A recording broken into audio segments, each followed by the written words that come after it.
नमस्कार, आप देख रहे हैं आरके न्यूज। बगहा से रंजीत शर्मा की ब्यूरो रिपोर्ट।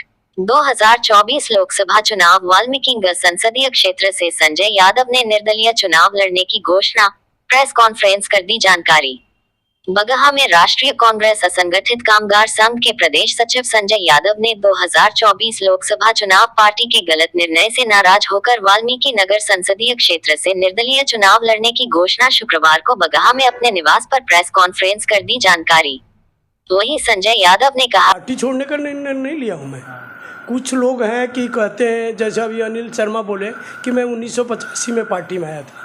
हम पार्टी में आए नहीं, हमने तो पार्टी के साथ हमारी पूरी 3 खानदान जो है ना 1942 से गांधी जी के साथ मेरा परिवार रहा है। तो कोई पार्टी में आता है जाता है, हम तो पार्टी जब से जन्मी है उसके साथ हम पार्टी के साथ हैं, तो पार्टी नहीं छोड़ रहे हैं। पार्टी के लिए इस तरह का मुझे करना पड़ रहा है। चंपारण और एक जो है गांधी और नेहरू के एक सपनों का प्रदेश है, जिला जो भी कहा है इसको। पहले चंपारण एक होता था, पूर्वी और पश्चिमी हो गया। और अगर जवाहरलाल नेहरू और गांधी की पहचान है तो चंपारण की धरती है। आप लोगों को जानकारी का सोचा भी नहीं होगा कभी कि क्या वाल्मीकि नगर की गिनती लोकसभा के 1 से शुरू वाल्मीकि नगर से क्यों हुई, जबकि हम कोई भी कहता है कि जम्मू से कन्याकुमारी तक भारत एक है। किसी ने बोला है कि वाल्मीकि नगर से कन्याकुमारी एक है? नहीं। लेकिन क्या है कि जब से चंपारण में सत्याग्रह चला था तो जवाहरलाल नेहरू के लिए सबसे प्रिय हो गया था। तो जवाहरलाल नेहरू, अम्बेडकर जी और गांधी जी जब लोकसभा चुनाव के लिए परिसीमित हो रहा था तो उसमें उन्होंने कहा कि गांधी के सपनों को अगर साकार करना है तो लोकसभा की गिनती वाल्मीकि नगर से होगी।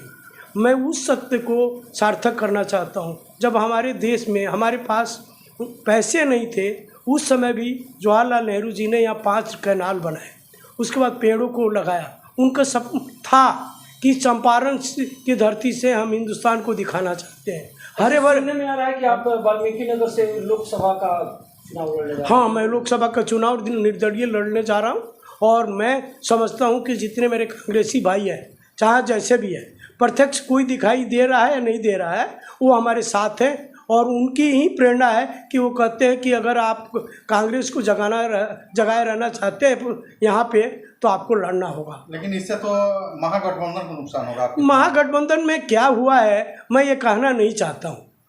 आज तक आरजेडी 15 साल सरकार में रही, लेकिन कभी भी उनका एमपी नहीं जीता यहाँ से।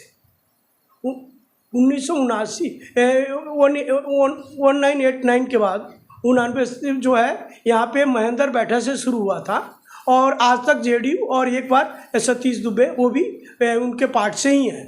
तो जो जीते ही नहीं हैं। और हम तो उस स्थिति में इस समय पहुँचे हैं कि 20,000 से जो हारी हुई पार्टी है, अगर उसको रिपीट किया जाता, मैं नहीं कहता कि मुझे टिकट देते, अगर दोबारा परवेश मिश्रा को ही उसको रिपीट किया जाता तो हो सकता था कि ब्राह्मण मंडली जो है, जो पिछले बार साथ दिया था सतीश दुबे की अनुपस्थिति में, वो आज भी साथ देती और अब की बार महागठबंधन के नाम में ये लोकसभा 1 का पहला सीट गिनती में आता।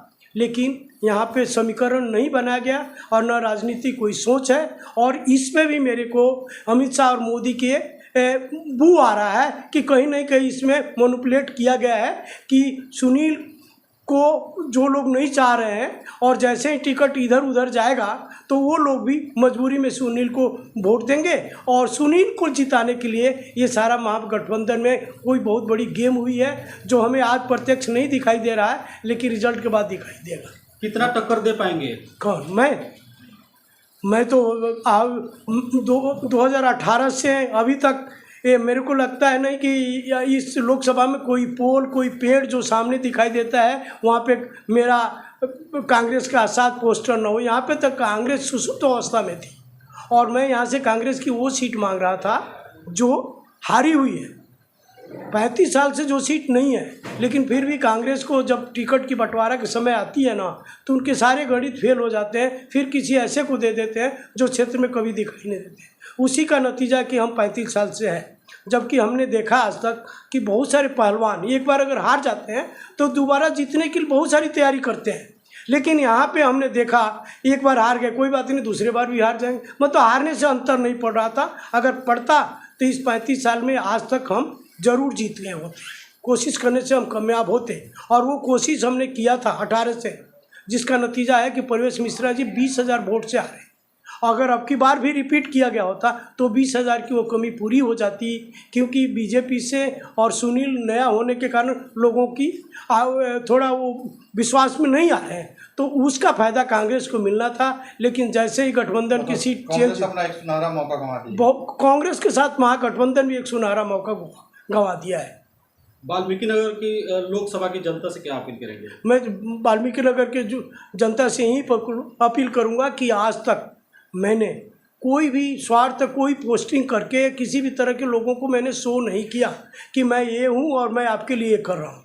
लेकिन मैं यही कहूँगा कि अगर मुझे मौका देते हैं तो बहुत सारे सपने हमारे मन में है, जो हमारे प्रवासी बाहर रहते हैं उनके बारे में, क्योंकि मैं ये खुद प्रवासी मजदूर हूँ और मैंने कोरोना काल में उनकी परेशानी देखा, जिसके कारण मैं यहाँ नहीं रहते हुए थे जो मेरी यहाँ सेवा हुई, लेकिन उससे ज़्यादा मैं हिमाचल में रह के पंजाब हरियाणा के लोगों को ऑफिशियल और अपने बसों में भेजा, किसी से कोई किराया नहीं लिया गया और हर तरह से उनको सुविधा देके और उनको यहाँ पे भेजा। तो अगर वो उन बातों को ध्यान देंगे तो मेरे को लगता है 2800 गाँव में, इस विधानसभा लोकसभा में 2800 गाँव है, 2400 बूथ है, तो उसमें कोई ना कोई गांव के आजू बाजू करीब 600-700 लोग आए हैं, तो कहीं ना कोई है। तो एक जो मुझे देखेगा तो दूसरे से ज़रूर कहेगा कि ये भैया हैं, इन्होंने मेरे को ये मदद किया है, इन्होंने वहाँ पे मेरे को परेशानी हुई थी, क्योंकि कोरोना काल में लोग सड़कों पे जो चल रहे थे और उसके बाद सरकार उनको मदद नहीं करनी थी, उसे लट से मार रही थी, कोई पानी से नहला रहा था, और आप मीडिया से तो छुपा नहीं है। जब आप निर्दलीय प्रत्याशी होंगे उस हाँ। समय कांग्रेस के आपके साथी आपके सहयोग में रहेंगे? कांग्रेस पूरी तरह से मेरे साथ में होगी, दिखावा नहीं करेंगे, लेकिन कांग्रेस पूरी तरह साथ में होगी, हमें पूरी तरह से विश्वास है।